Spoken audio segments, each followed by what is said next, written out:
कितनी क्वांटिटी से ट्रेड करना चाहिए, ये हर एक बिगिनर और एक मीडिएटर का डाउट रहता है। तो इसको स्टेप बाय स्टेप डिकोड करते हैं और समझते हैं कि कैसे हम यहाँ पर कितनी क्वांटिटी से ट्रेड करेंगे। सबसे पहले हम यहाँ पे एग्जांपल लेने वाले हैं कि भाई हम 30,000 का हमारे पास क्या है, फंड है। ओके, तो मैं यहाँ पर बैंक निफ्टी का एग्जांपल लूंगा, आप निफ्टी 50 से खुद सेल्फ कैलकुलेट कर सकते हैं। तो मेरे पास 30,000 का फंड है, तो मैं कितनी क्वांटिटी लूं, इसका जो सॉल्यूशन है वो यहाँ पे मिलेगा। तो आपको क्या याद रखना है कि भाई मैं 3 बार मैं लॉस लूंगा तो भी मेरी जो क्वांटिटी है वो वहां पर सेम रहनी चाहिए। 3 बार लॉस से क्या मतलब है, आइए समझा देता हूं। फॉर एग्जांपल अगर मैं बैंक निफ्टी यहां पर लेता हूं, बैंक निफ्टी का मैं कितने का प्रीमियम, लेट सपोज मैं प्रीफर करता हूं 250 का कोई प्रीमियम है, तो 250 का यहाँ पे क्या हो गया, प्रीमियम प्राइस हो गया। तो 250 का प्रीमियम है, तो 30,000 के फंड से मैं कितनी क्वांटिटी ले सकता हूं, मैं यहाँ पर ले सकता हूं ऑलमोस्ट 120 क्वांटिटी।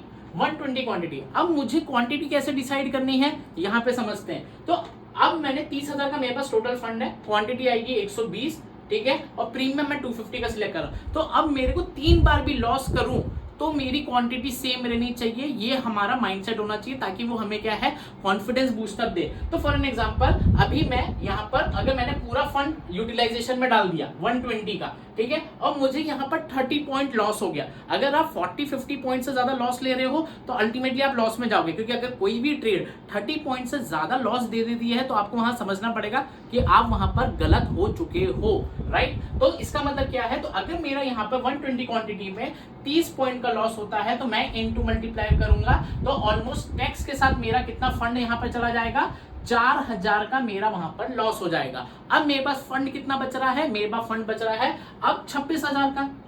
अब 26,000 का मेरे पास क्या है, रिमेनिंग फंड है, ठीक है। अब पहले मैं कितनी क्वांटिटी बाय कर रहा था, 120, अब 26,000 में 120 क्वांटिटी आएगी, नहीं आएगी। मेरी क्या हो गई, क्वांटिटी वहां पर क्या हो गई, रिड्यूस हो गई। क्वांटिटी रिड्यूस कितने पे हो गई, मेरी क्वांटिटी यहां पर रिड्यूस हो गई 105 पे, क्योंकि हम बैंक निफ्टी के लॉट की साइज की बात कर रहे हैं, तो वहां पर लॉट साइज रिड्यूस हो गया हमारा। अब इसमें भी मैंने अगर 30 पॉइंट का लॉस ले लिया तो मेरे पास यहाँ पर 30 पॉइंट मतलब यहाँ पे मोटा मोटा 3,000 रुपए और चला जाएगा, तो माइनस यहाँ पे कितना हो जाएगा, 3,000 रुपीज हो जाएगा। तो मेरे पास अब जो रिमेनिंग फंड बचेगा वो कितना बचेगा, सिर्फ और सिर्फ 23,000 बचा।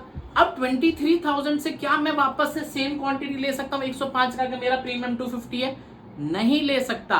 तो वहां पर क्या है, अब मैं इसको और डिकोड करूंगा कि भाई मुझे यहां पे भी 30 पॉइंट का लॉस हो जाता है, तो मेरे पास क्वांटिटी पहले इधर कितनी आएगी, क्वांटिटी आएगी 90 क्वांटिटी आप यहां पर बाय कर सकते हो। अगर इसमें भी 3 गया तो 2,700 रुपीज आपका क्या हो जाएगा, लॉस हो जाएगा। अगर आप इसमें 30 पॉइंट का लॉस लेते हो तो आपके पास रिमेनिंग फंड कितना बचेगा, रिमेनिंग फंड आपके पास बचेगा सिर्फ और सिर्फ 20,000 रुपए।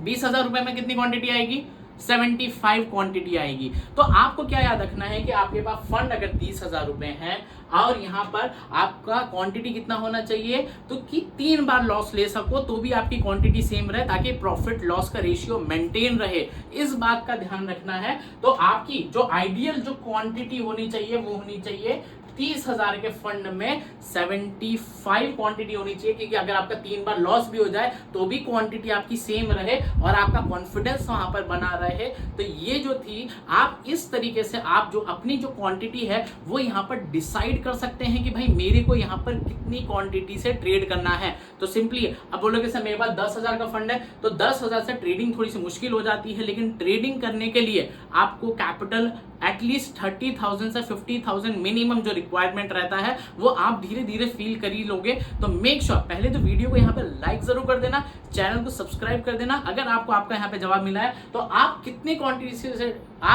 क्वांटिटी से ट्रेड करते हो मुझे नीचे कमेंट पे जरूर बता देना।